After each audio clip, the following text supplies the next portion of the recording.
On today's 2 on Your Side Town Hall, Cosby cleared. He is already out of prison after a stunning decision by the Supreme Court in Pennsylvania. An attorney will explain what happened. And we have new reaction from a Western New Yorker who is among the many women to accuse him of wrongdoing.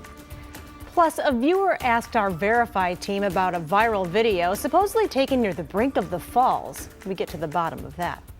And wing woes. We're going to be talking with an expert about the chicken wing shortage that is cutting Wingfest in half this year. We are going to start tonight with the stunning breaking news that Bill Cosby's sexual assault conviction has been overturned and the disgraced actor has been released from prison. Yeah, we're going to talk live in just a moment with a legal analyst to try to make sense of what happened today. First, though, we're getting exclusive reaction from one of Cosby's alleged victims who lives right here in Western New York. Lisa Christie grew up in West Seneca. As a teenager, she went off to New York City to be a model and eventually appeared as an extra on The Bill Cosby Show. Bill Cosby had taken an interest in her career. She says that she viewed him as a father figure. During a trip to Chicago, she says Cosby told her he wanted to do an acting exercise and then tried to kiss her. She says he told her, quote, "You owe me," and quote, "You're never going to make it in this business unless you sleep with me." We spoke with Lisa a short time ago as she and so many others are continuing to process the news that Cosby, as you can see in this video, is now a free man. It seems like this came out of nowhere. When you first heard the news, what did you think? I am not angry. I never get angry about stuff like that. I just feel for those that are angry and hurt. And I'm gonna hope for the best. And that doesn't mean that there's not forgiveness. Again, it's not like we want to curse him or put anything bad. The most I could say is I would love it if his soul is saved. I was kind of a hidden witness because my case was different. I wasn't a party girl. I wasn't a drinker. I just never saw the signs until right before he made the final move. I walked into this hotel room. The flags started going up because he's in his pajamas smoking a cigar.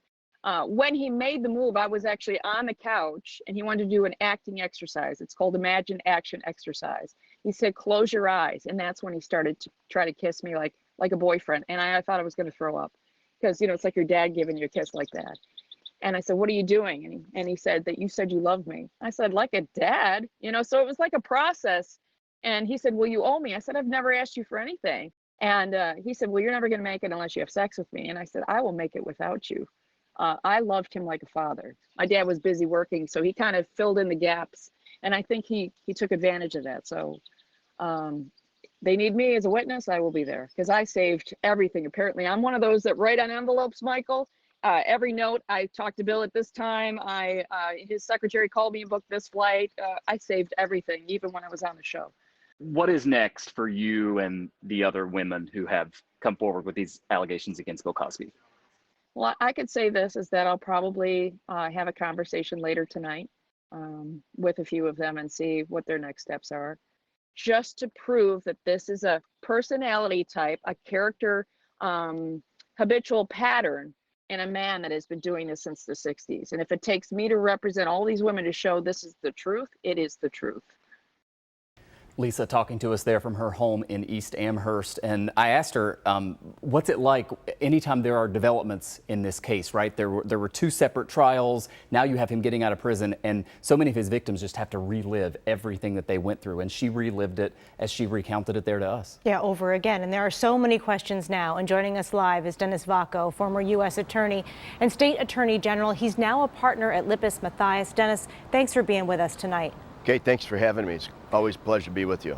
And we're wondering if you can just walk us through this decision from the Pennsylvania Supreme Court and help us understand why Bill Cosby is a free man tonight. Well, it's stunning to begin with, and I know that victims such as Lisa are still trying to process it, as are so many other people who followed the Cosby case for so long. The decision is a lengthy decision, some 79 pages in length. But at the end of the day, the decision is grounded in decisions that a district attorney made almost 15 years before the prosecution of Cosby back in 2005. when at that time the investigation that the DA's office in Montgomery County, Pennsylvania was conducting, the DA then decided that there simply wasn't enough evidence to prosecute Bill Cosby for those sexual acts. He didn't want to leave the victim in that case without any redress whatsoever, so he engineered a situation whereby Cosby was going to give up his right, his Fifth Amendment right, in the event that the victim sued Cosby in a civil lawsuit. The Cosby team, his legal team, and Bill Cosby agreed, a condition that the district attorney had set forth at the time, that at the trial, at the civil trial, he would not invoke his Fifth Amendment privilege or his right to remain silent. Indeed, that case went forward, and Cosby did testify at that case, but he could not invoke his Fifth Amendment privilege. Ultimately, that civil case from 2005 or shortly thereafter resulted in a settlement where Cosby, paid the victim damages. Then many years later, the DA, a second DA in Montgomery County, Pennsylvania, now brings the case, decides that there is sufficient evidence, brings an indictment, brings the charges, two separate trials resulting in a conviction and a lengthy prison sentence. But today, what a medium or intermediate level appellate court in Pennsylvania determined today, that the commitment that the DA made in 2005 to not prosecute Bill Cosby had real serious consequences for Bill Cosby, and that the DA and the Commonwealth should be bound by that 2005 determination. Yeah, we know that it's complex. You mentioned just the length of the ruling here. Obviously, it comes off to most of us who are lay people as a technicality, right? This is not the court saying that in some way Bill Cosby was innocent of all of this, but obviously, someone's constitutional rights can't be violated here. I think now everyone's attention turns to what's next and what are the chances of being able to retry a case like this. I mean, there are statutes of limitations against so many of his victims or alleged victims who have come forward. What are the chances, Dennis, that we see him ever back in a courtroom? Well, Michael, as always, you hit the nail on the head. There's so many things to unpack here. But what we do know is, as a result of this decision from an intermediate court, so it would be like the Fourth Department in New York State making this ruling, you could still take this case to the highest court of New York State, and in Pennsylvania, that would be the Supreme Court of the Commonwealth.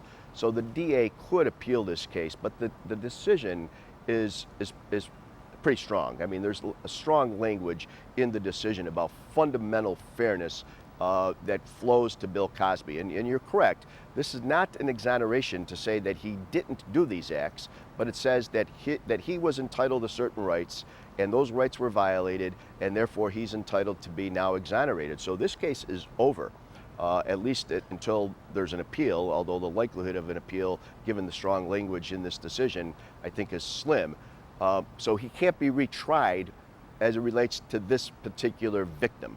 The question about other victims such as Lisa, who you had on a few moments ago, the determination about prosecuting him for those other acts will fall on a couple of considerations. One, as you mentioned, the statute of limitations. So I'm unfamiliar whether or not Pennsylvania has a statute similar to what we have in New York State that allows a look back for sexual abuse claims. It's possible that they do.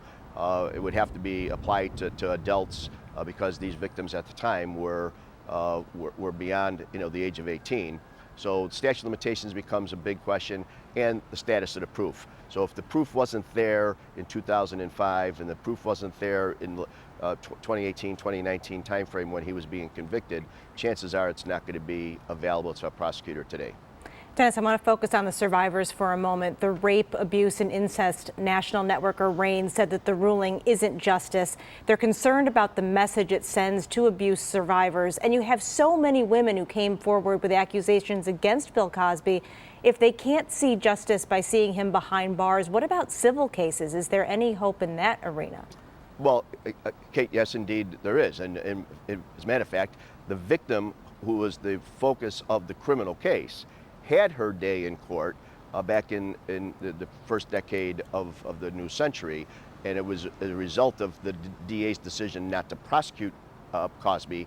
He publicly proclaimed that decision and publicly said that he was denying Cosby his right to invoke his Fifth Amendment rights at that trial.